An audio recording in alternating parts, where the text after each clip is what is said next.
Hello à vous. Aujourd'hui, j'avais envie de faire une vidéo sur Unreal Engine, évidemment, mais je vais plutôt me concentrer sur un aspect qui me semble essentiel, mais qui souvent semble être totalement inconnu aux personnes qui débutent sur Unreal. Alors bon, c'est évidemment, j'ai envie de parler de quelque chose qui va pas être super intéressant à regarder de prime abord. Hein, c'est pas comme ouvrir Unreal et puis directement mettre des voitures, des bonhommes et tout, c'est super chouette. Non, là, ça va être un petit peu chiant, je pense, pour une partie, mais c'est des concepts et des notions de base et il faut absolument les comprendre. Donc moi, ce que j'aurais envie de voir un peu aujourd'hui, ou du moins avec cette vidéo, ce serait de vous éclairer sur les mots comme acteur, classe, objet, instance, référence, et faire en sorte que ça soit un petit peu moins obscur. Mais surtout, ça, c'est des notions de base sur lesquelles repose Unreal. Donc ne pas les connaître, c'est un peu vouloir faire du hockey chez les pros en se disant ouais, bof, je sais pas patiner, mais bon, j'apprendrai en route. Eh bien, non. Non, je pense qu'il y a quand même des approches un petit peu mieux. Voilà, donc je vais prendre bien sûr Unreal quand même en support pour pouvoir un peu illustrer mes propos. Je vais prendre un third person template, comme ça on aura un petit bonhomme qui pourra bouger dedans, ce sera toujours sympathique pour la suite, si besoin, et on va l'appeler UE4FR en référence à notre Discord. On va faire du blueprint pour du bureau, les qualités maximum. On va mettre un starter content qui va nous prendre un petit peu de poids, mais bon, si je dois réutiliser ce projet pour illustrer des choses par la suite, ça pourra toujours être utile. Donc voilà, je vais simplement créer un projet third person avec Unreal 5. Donc nous avons la fenêtre d'Unreal comme d'habitude, et c'est là que ça va devenir moins marrant parce que je ne vais pas utiliser tout de suite cette fenêtre. Donc Unreal, dans sa conception, utilise une approche orientée objet de la programmation. Donc ça déjà c'est important évidemment. Et c'est ça qui fait que hop, dans Unreal, quand on va créer un print, là on a déjà un début d'illustration de ce dont je veux vous parler, qu'on va retrouver un petit peu après, mais tout ça, c'est des... Derrière, ce qu'il se cache au niveau programmation, c'est des classes, pour la plupart. D'ailleurs, voilà, mon propos va s'illustrer ici. Donc là, nous avons toutes les classes, et ces classes sont hiérarchisées, c'est-à-dire que certaines font partie de d'autres classes. Alors, le premier de mes schémas, vous voyez, tadam, il est splendide. Donc ça, c'est une classe. Le machin bleu, là, c'est une classe. Et dans la programmation, on va utiliser des classes pour définir des choses un peu abstraites. Donc, une classe, on peut la considérer comme un moule. Parce que c'est elle qui va définir quelque chose, ça fait comme un moule, on va faire dans le moule des creux, des trous, tout ça, et quand dans le moule on va foutre de la matière, ce qui va en sortir, il sortira un objet du moule, hein, concrètement, quoi, dans la vraie vie, on va dire. Donc voilà, pour un départ, on va considérer ceci. Donc cette classe, ça pourrait être n'importe quoi, hein, elle définit un truc et elle a des propriétés qui lui sont propres, hein. Si par exemple cette classe c'était un humain, il a des yeux, il a une couleur de peau, il a des propriétés qui sont définissables directement dans la classe. Donc il aura les yeux bleus, il aura la peau brune, il aura les cheveux blancs, peu importe. Et ce qui est intéressant donc avec la programmation objet, c'est que vous allez pouvoir, cette classe, elle va pouvoir être parente d'une autre classe. Donc c'est-à-dire que la deuxième classe qui vient ici va hériter, hein, des propriétés de la classe mère, et elle va savoir faire tout ce que sait faire la classe mère, mais le petit truc en bleu en dessous, eh ben, on lui rajoute des choses que la classe mère n'a pas besoin. Par exemple, si vous voulez qu'on ait dans un jeu des personnages qui volent, a priori les humains n'ont pas d'ailes, enfin j'en ai pas encore vu, mais dans mon jeu, cette classe humain, on va lui ajouter des ailes. Donc bah, il saura voler. Donc on va pouvoir créer des fonctions ou des events qui vont servir à cette classe à voler. Mais ces fonctions pour voler, on n'en a pas besoin dans la classe mère, parce que la classe mère, c'est un humain et les humains ne volent pas. Et ensuite, eh ben, on peut continuer comme ça et on peut rajouter encore une autre classe. Cette classe va elle-même dériver de celle du dessus, donc elle saura faire tout ce que saura faire celle-ci, ainsi que tout ce que saura faire cette classe-là, mais c'en est une troisième. Alors je sais pas, ça peut être un oiseau, un humain qui a des ailes, mais qui a pas de jambes. Voilà. Ça, vous en faites ce que vous voulez. Et donc après, on peut, voilà, hein, on peut faire ça bon, à l'infini, je sais pas, mais on peut architecturer cela comme ça. Donc on peut avoir une autre classe, cette fois on hérite. Bon alors cette fois, je sais pas, c'est pas quelqu'un qui a des ailes, hein, ça va être un humain, mais qui a pas de bras. Voilà, je sais pas quoi ça peut servir, sûrement à rien, mais donc il a les mêmes caractéristiques que l'humain de base en haut, sauf que la partie rose, en gros, on définit qu'il a pas de bras, quoi. Et après, là, on peut encore hériter. Enfin, lui hérite de ce qu'il y a au-dessus, et on crée encore une nouvelle classe qui elle-même héritera des propriétés qui sont dans les classes du dessus, tout en implémentant de nouvelles fonctionnalités pour elle-même. Voilà, en somme, ce petit schéma moche, j'espère, permet d'un petit peu d'illustrer par les couleurs que, vous voyez, les classes, elles s'enrichissent, euh, une fois qu'elles ont hérité de ce qu'il y avait au-dessus, elles s'enrichissent de ce que savent faire déjà les classes au-dessus. Alors ceci, je vais essayer de l'illustrer maintenant un petit peu plus concrètement, mais ça va revenir à la même chose. Mais admettons qu'on ait une classe insectes. Donc vous voyez, des insectes, on en a... Ouais, il n'y a pas tous les insectes du monde, hein, évidemment, mais déjà, on voit qu'il y en a, ils n'ont pas d'ailes, il y en a qui ont des ailes, il y en a, ils ont... C'est des chars d'assaut du ciel, les machins, là, ils ont des espèces de carapaces, des trucs de fou. Donc voilà, les insectes, c'est large. Les insectes, on a le choix, quoi. Mais on peut avoir une classe insecte, hein, et donc on peut y mettre les propriétés communes à tous ces insectes. Et on peut y mettre aussi des fonctions, des events communs à tous les insectes. Par exemple, je ne sais pas, se nourrir, a priori tous vont se nourrir. Après, ils peuvent se nourrir de manière différente, mais enfin, ils vont tous avoir une capacité à manger, hein, on va dire. Alors après, bah, comme tout à l'heure, notre classe, on peut faire une classe qui va s'appeler insecte non volant, hein, qui va hériter de la classe insecte. Donc là, j'ai mis une fourmi, mais c'est juste pour mettre une petite image, hein, on s'en fout, c'est pas une fourmi ni plus. C'est un truc qui vole pas, quoi, c'est un insecte. Et cette classe non volant, on va lui mettre des propriétés qui sont propres aux insectes non volants. Et comme vous pouvez le voir, les insectes non volants, on pourrait les décliner en machin qui rampe, en truc avec plein de pattes, en truc sauterelle bizarre, en lui. Euh, Ça peut tous être des classes un peu différentes parce que vous voyez bien que cette classe-là, elle aura rien à voir avec celui-ci qui a 1000 pattes. Enfin, il n'a pas 1000 pattes, mais c'est un petit peu son nom, alors on va l'appeler comme ça. Mais lui a aucune patte. Donc, bouger ses pattes ou le nombre de ses pattes dans cette classe-là, on n'en a rien à faire, quoi. Donc voilà, après l'architecture, on en fait un petit peu. Il faut y réfléchir avant. Là, ce serait peut-être pas comme ça qu'il faut faire. Il faudrait peut-être pas faire volant, non volant. Il faudrait peut-être faire une catégorie ceux qui ont des pattes, ceux qui n'ont pas de pattes. Peu importe. C'est juste pour l'explication. Et je vous présente cette photo que je suis très fier parce que c'est moi qui l'ai pris. Et quand on voit ce genre de petite bête, hein, si elle faisait 2 mètres de haut, quand vous voyez les espèces d'armes qu'elle a devant les pattes là, j'aimerais pas trop la croiser. Voilà, petite parenthèse faite. Et bien sûr, eh bien, on peut faire pareil et continuer. Donc, on fait une classe d'insectes non, d'insectes volants, pardon. Donc, eux, bah, auront des ailes, mais comme vous voyez, dans les insectes volants, on peut avoir des trucs un peu chouettes et des trucs beaucoup moins chouettes, selon ce qu'on préfère. Mais en tout cas, c'est des classes qui vont hériter différemment. Donc, tout ça pour dire que conceptuellement, on a une classe. En dessous, on a une autre classe qui hérite des propriétés de la première. Donc, elle sait manger. La mouche sait manger aussi, puisque les insectes savent manger.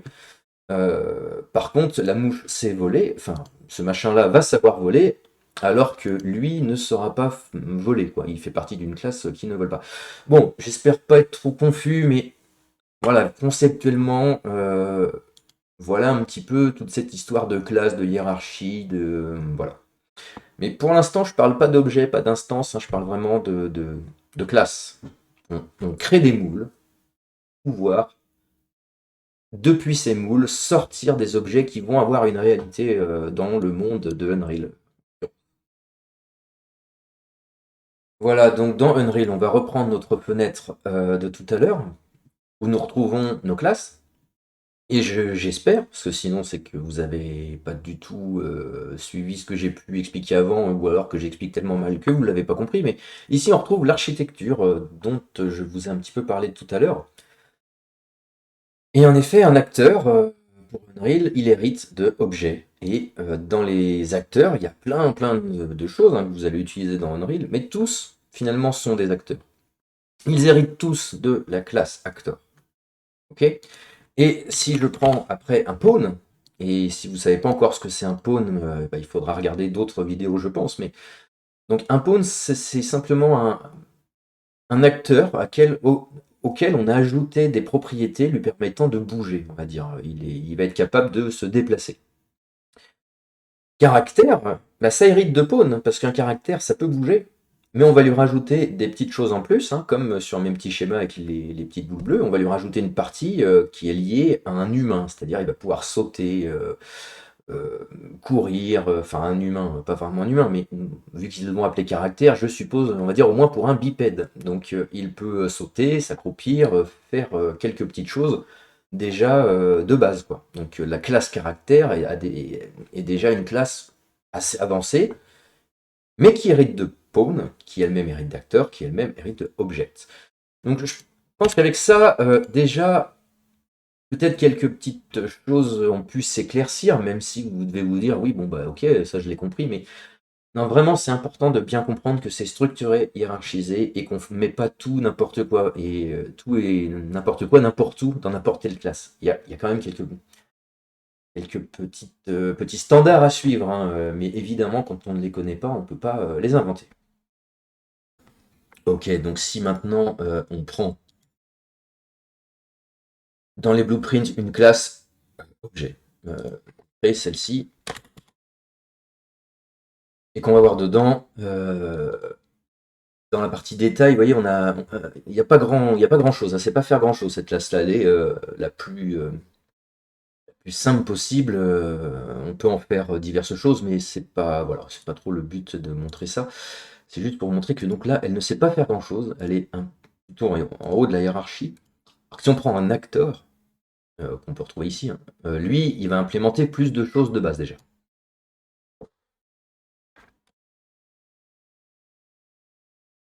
Bon, désolé pour les bruits parasites de clavier et autres. Donc si on ouvre cette classe-là, on voit que là, de base, elle a déjà pas mal de choses implémentées. Donc elle est plus spécifique, elle est plus spécialisée. Il y a déjà du code préfabriqué par Epic derrière qui nous permet de nous simplifier la vie déjà pas mal, hein. Et puis voilà, ça c'est pour un peu illustrer mon propos sur hop là, les classes et comment ça s'articule tout ça dans Unreal, et puis pas que dans Unreal d'ailleurs. Et si on prend une classe, donc là pour le coup, dans acteur très spécialisé qui sera un caractère,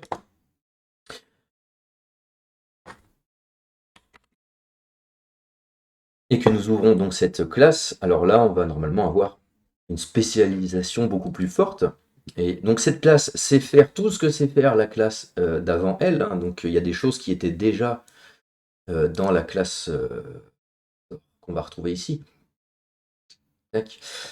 Euh, Par exemple, l'acteur tic, bon ben vous voyez, il est apparu dans cette classe-là, donc on va la retrouver dans notre BP caractère aussi parce qu'elle fait partie. Enfin, un acteur a déjà cette propriété, quoi. Donc là, on va rajouter encore d'autres propriétés pour que ce soit un caractère, hein, une classe qui nous permette de générer des objets de type caractère, qui est vraiment plus spécialisé que juste un objet. Bon voilà, j'espère que ça illustre un petit peu la hiérarchie, hein. Après, je suis pas prof non plus, donc voilà, puis j'ai pas fait beaucoup de tutos, mais j'avais envie un peu de parler de toutes ces choses-là. Voilà. Donc nous arrivons au moment très important de parler de qu'est-ce que c'est que ces références. À chaque fois, référence, référence, référence. References, j'en entends beaucoup parler, mais je vois bien que c'est pas toujours très clair. Et tout mon baratin d'avant, j'espère, va être destiné à essayer d'un peu de comprendre un petit peu tout ça. Donc une référence en fait, c'est l'ordinateur, il stocke des choses, et puis Après, on peut s'y référer, quoi, on va dire. Là, je veux même pas parler informatiquement parlant, j'essaye juste d'expliquer ce que ça veut dire. Donc, quand ceci, c'est des classes, il n'y a pas de référence vers ces classes ou vers ces objets, puisqu'une référence n'a lieu que vers un objet, hein, on réfère la référence d'un objet. Les classes, elles n'ont pas d'existence tant qu'elles ne sont pas dans le monde. Tant qu'on ne l'a pas encore mis dans le monde, il n'y a pas d'existence, donc il n'y a pas de référence, on ne peut pas s'adresser à lui. On ne peut pas lui dire BP Actor qui est dans le monde fait ceci, puisqu'il n'est pas dans le monde, donc pas de référence. Et pour illustrer un peu ça, alors qu'est-ce qu'on va prendre? Acteur. On va rajouter un static mesh. On va mettre un petit cube. Enfin, peu importe, on va mettre un truc. Mesh, je regarde où je prends le mesh, histoire de ne pas prendre n'importe quoi, n'importe où. Okay. Engine, basic shapes. Voilà, une forme basique, 0,5. J'imagine que ce sera petit. Voilà. Cet acteur, si je le mets comme ça, là, en fait, il existe dans le monde. C'est-à-dire que pour Unreal, alors peut-être pas là dans la carte, mais je pense que si quand même d'ailleurs. Techniquement, puisqu'on l'a là, donc il va avoir un moment une référence puisqu'il existe dans le monde. Et donc ces moules, que sont les classes, permettent d'instancier des acteurs, enfin alors, je ne vais pas dire des acteurs, d'instancier des objets, pardon, qui du coup ont une référence pour le programme. C'est-à-dire que là maintenant, je vais avoir 3 références de cette classe dans mon monde. Alors ici, on ne sait pas, on ne peut pas les récupérer. Alors, si, on va pouvoir les récupérer, mais il va falloir, il y a plusieurs manières en fait d'aller conserver des références, d'y accéder, voilà.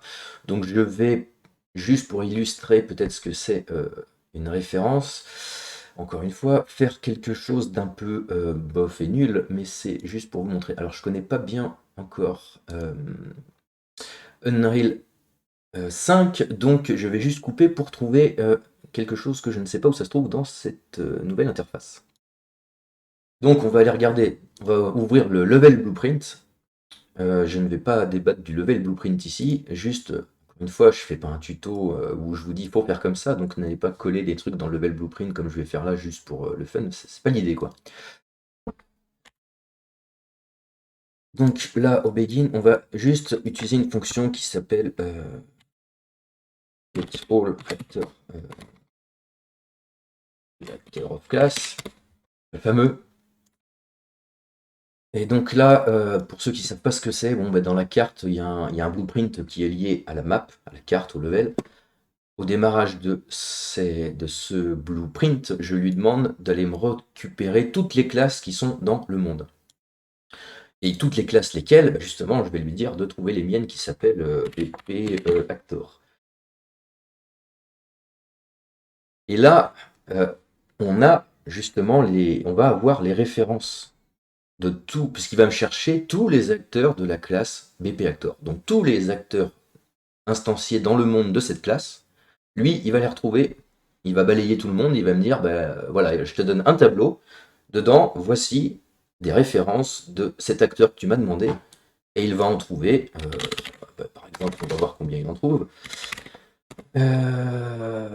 Hop, print, je suppose qu'on va faire un length ou un truc.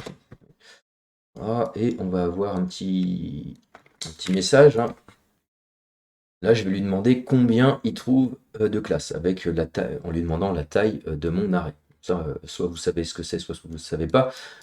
C'est pas important, c'est pas ça que je veux montrer. Super, alors, merci. Merci Unreal, qu'est-ce que j'ai fait? Je ne sais pas. Je vais couper, refermer et réouvrir. Donc, petit crash, je suppose, mais j'en suis pas entièrement sûr, mais ça me rappelle bien quelque chose déjà d'avant. Je l'avais appelé BP Actor. J'ai un peu peur que de l'appeler comme ça, Actor, qui est un peu un nom utilisé par Unreal lui-même, il n'aime pas trop. Bon, j'en ai pas la preuve, la certitude, en tout cas ça crachait. Ce que je vois, j'ai repris un nouveau monde dans lequel j'ai renommé l'acteur en truc acteur, comme ça je suis sûr qu'il n'a pas le nom qui l'ennuie. Je vais aller le rouvrir parce que du coup, j'ai paumé quelques petites choses, enfin des blueprints que j'avais créés tout à l'heure pendant la vidéo. Bon, évidemment, ça a craché, donc j'ai perdu des trucs, peu importe. On rajoute un static mesh, on va faire un peu vite quand même, un cube.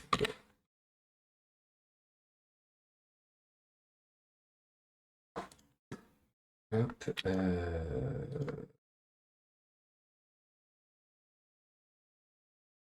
et on va le remettre dans le monde et on va réessayer. Voilà. Là, j'en ai 2, 3 et 4. On va aller prendre notre level blueprint pour faire le petit test qu'on disait. Donc, dans ce level blueprint pardon, il y a déjà deux events. Ok, très bien. Je prends le begin play, get all actor of class. On regarde ce qui nous sort en taille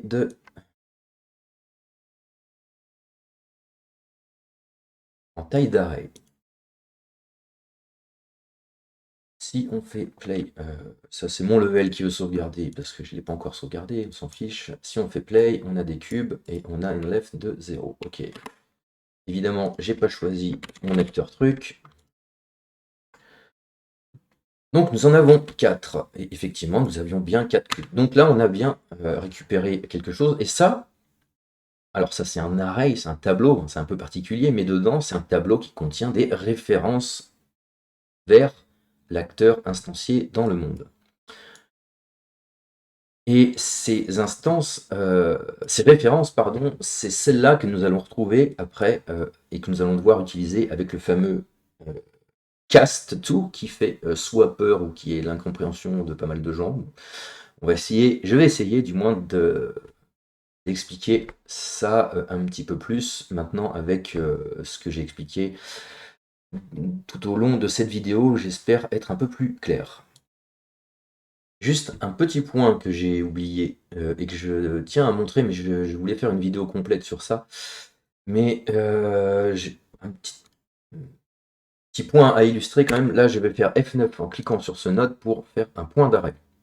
Donc ça, le debugger, je ferai sûrement une vidéo sur ça parce que ça me semble essentiel aussi. Et quand je vois que les gens ne l'utilisent pas ou ne le connaissent pas, je comprends pas. Mais ce sera plus tard. Donc là, si on fait play, il va s'arrêter pile là où il y a un point d'arrêt. Et il met le programme en pause. Donc là, on est à un moment précis du programme et on est arrêté ici. La seule chose que je vais montrer, c'est que donc là, il m'a retourné un tableau. Et quand on est en debug et en point d'arrêt, on peut voir ce qu'il a retourné. On peut voir qu'il a retourné un array qui contient 4 éléments.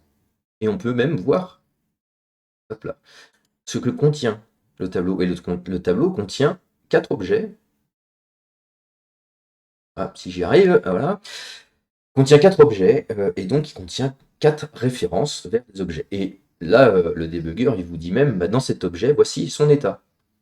Il y a un static mesh, les variables qui sont dans cet objet particulier qui est le premier du tableau, les variables, l'initial lifespan est à 0, la dilatation time est à 1, voilà, il a déjà des propriétés, comme on a vu tout à l'heure, et qu'on peut voir en partie ici. Donc le debugger, c'est super important. Voilà, petite parenthèse. Et je coupe. J'enlève mon point d'arrêt. Sauvegarde, voilà. Et maintenant, donc, le cast to. Qu'est-ce que c'est que ce cast to? Qu'est-ce que c'est un cast? À quoi ça sert un cast? Alors, un cast, ça ne sert pas à convertir. J'entends, je lis ça souvent, bah, utiliser un cast, ça te permet de convertir. Non, ça ne convertit pas. Ou du moins, c'est pas, philosophiquement, c'est pas ça pour moi un cast.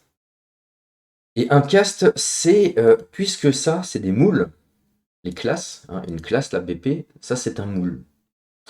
Et un cast to, en fait, on va lui donner la référence donc, de quelque chose. Donc là, on va prendre une référence.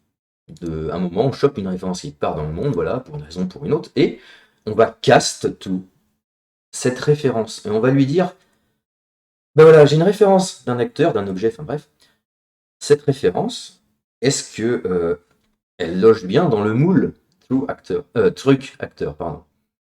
Donc déjà, le cast, on va lui donner une référence, on va lui dire, voilà, est-ce que par rapport à ce moule, ça colle? Oui, bon, mais si ça colle, oui, ok, tu peux me faire une sortie dans mon node. Ben, attendez, je vais de l'exemple.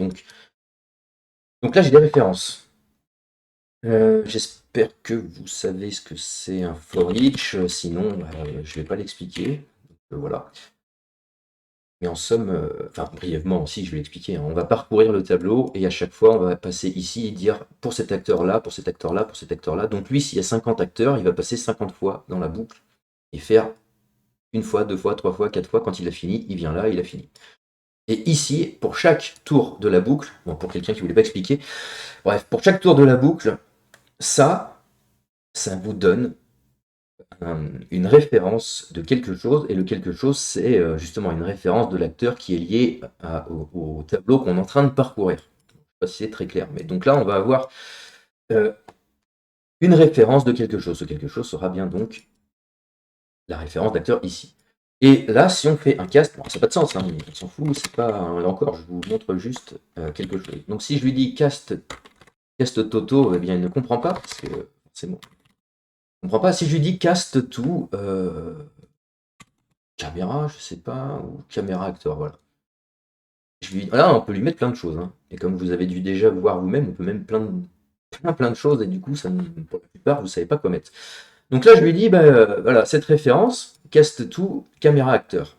Là, pareil, je vois plein de fois ce truc-là qui n'est jamais utilisé. Pourtant, il y a quand même une petite importance. C'est que là, il vous dit, là, c'est pas bon. Là. Le cast, il fail.